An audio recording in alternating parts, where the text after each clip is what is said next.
गणेश जी महाराज की जय। मधुसूदन भगवान की जय। वैशाख मास महात्म्य अध्याय 7। श्री नारद जी बोले कि मिथिलापुरी का धर्मात्मा राजा इस अद्भुत चरित्र को देख आश्चर्य से हाथ जोड़ सुखपूर्वक बैठे हुए ब्राह्मण से कहने लगा। मिथिलेश बोले, हे महात्मन, मैंने ये बड़ी अद्भुत बात तथा महात्माओं का बड़ा आश्चर्यमय चरित्र भी देखा, जिनके धर्म के प्रताप से इक्ष्वाकु वंशीय राजा को मोक्ष हो गया। इस धर्म को विस्तार से सुनने की मुझे बड़ी अभिलाषा है। हे विद्वन, आप कृपा करके मेरे सामने विस्तार पूर्वक कहिए। इसके सुनने की मेरी बड़ी अभिलाषा है। राजा के इस प्रश्न को सुनकर महात्मा श्रुतदेव धन्य है यह कहकर राजा की प्रशंसा करने लगे। श्रुतदेव बोले कि हे राजा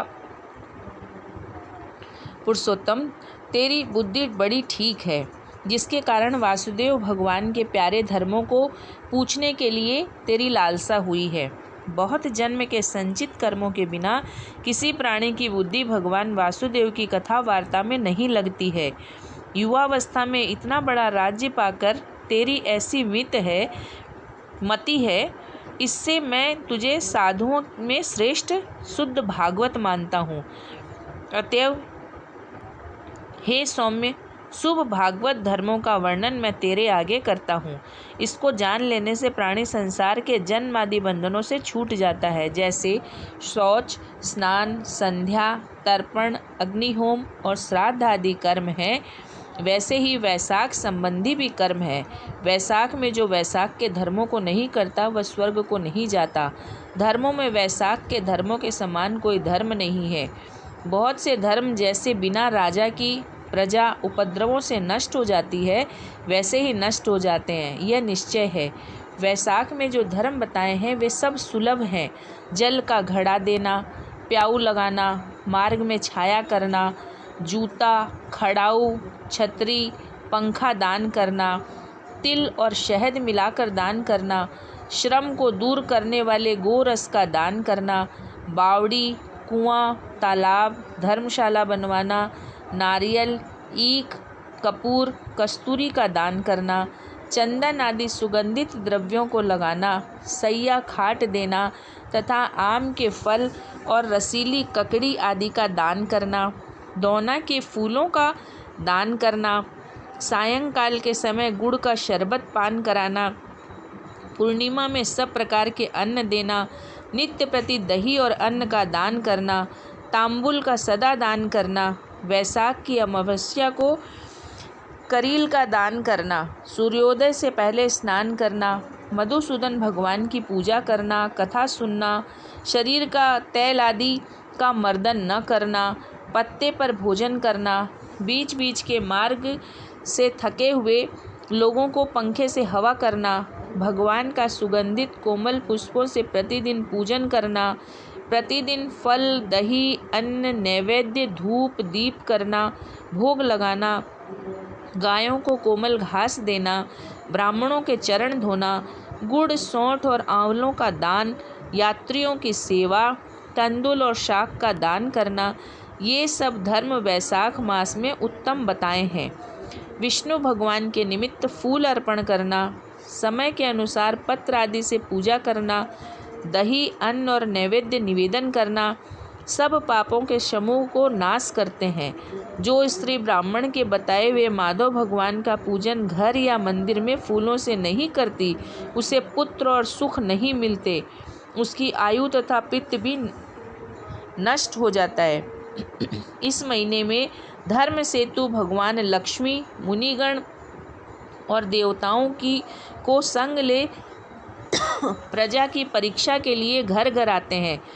जो मूढ़ इस समय उनका पूजन पुष्प आदि से नहीं करता, वह रौरव नरक में पड़ता है, फिर 5 बार राक्षस की योनि पाता है। इस महीने में भूखे प्राणियों की प्राण रक्षा के निमित्त जल और उनका अवश्य दान करें। जल का दान न करने से पशु पक्षी की योनि मिलती है और अन्न का दान न करने से पिशाच बनता है। अन्न का दान करने की एक अद्भुत कथा है। हे राजा, मैं तेरे सामने कहता हूँ, यह मेरी अनुभव करी हुई है। रेवा नदी के किनारे पर मेरा पिता पिशाच हो गया था। वह अपना ही मांस खाता था। भूख और प्यास के मारे उसका सारा शरीर शिथिल हो गया था। छायाहीन सेमर वृक्ष के पास अन्न न मिलने के कारण उसकी चैतन्यता नष्ट हो गई थी।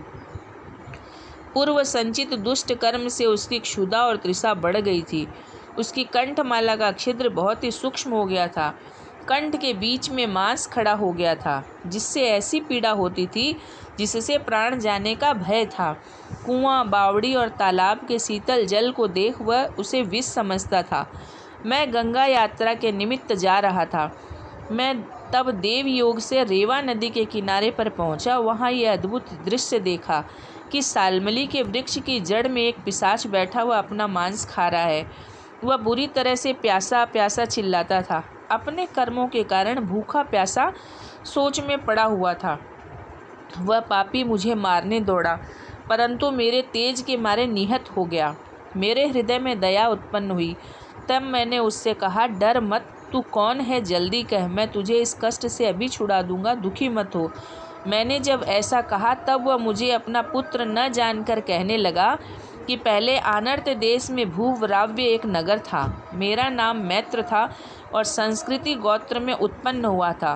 तप, विद्या, दान और यज्ञ आदि में मेरी बड़ी निष्ठा थी। मैंने संपूर्ण विद्या पढ़ी और पढ़ाई मैंने संपूर्ण तीर्थों में स्नान किया। हे अंग, मैंने भिक्षा के लोभ के कारण वैशाख में अन्नदान नहीं किया।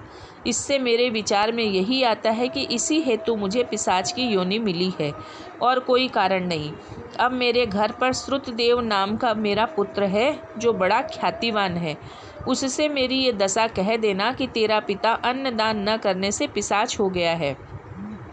नर्मदा नदी के तीर पर वृक्ष की जड़ में बैठा है, स्वर्ग नहीं गया है, बड़ा दुखी है और अपना मांस भक्षण करता है। अतः पिता की पिशाच योनि छुड़ाने के लिए वैशाख में प्रातःकाल स्नान कर विष्णु जी की पूजा कर और भक्तिपूर्वक जल से मेरा तर्पण करे। फिर किसी श्रेष्ठ ब्राह्मण को अन्न का दान करे, जिससे मैं विष्णु पद को प्राप्त होऊं। यह सब कथा मैंने तुम्हारे सामने कही है। जो तुम मुझ पर इतनी दया करोगे तो तुम्हारा कल्याण होगा। ऐसे अपने पिता की बात सुनकर मैं दुख के मारे उनके पांवों पर बहुत देर तक लकड़ी की भांति पड़ा रहा और बराबर अपनी निंदा कर नेत्रों में आंसू भरकर कहने लगा, हे पिता, मैं तुम्हारा ही पुत्र देव हूँ। देव योग से यहाँ आ गया हूँ।